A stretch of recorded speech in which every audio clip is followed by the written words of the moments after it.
Dans la célèbre région de production de cava de Penedès, en Catalogne, les vignobles sont desséchés et les raisins rouges et verts se dessèchent en raison de la longue et intense sécheresse qui sévit en Espagne. La vigne est morte.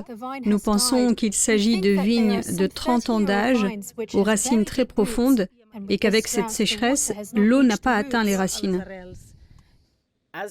Alors que la sécheresse et les températures élevées devraient s'intensifier dans les années à venir, certains producteurs de cava cherchent des solutions créatives.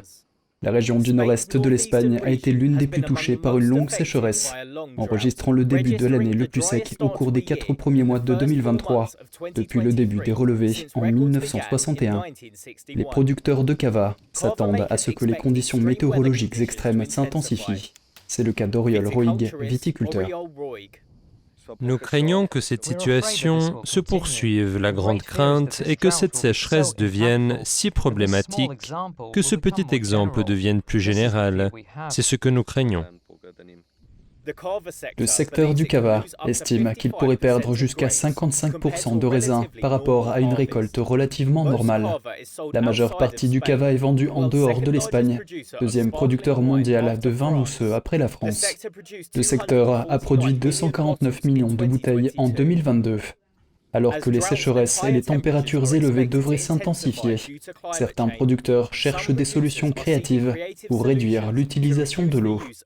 Le domaine viticole de Villarnau est l'un d'entre eux.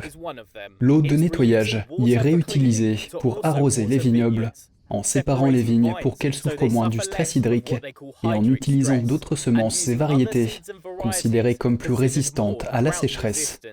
Louis Coll est agronome à Villarnau.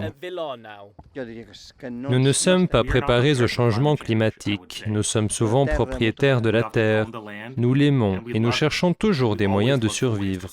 Il est très difficile de quitter la terre. C'est l'une des choses qui peut aider à changer un peu et à s'adapter suffisamment bien pour que dans quelques années, nous puissions continuer à travailler.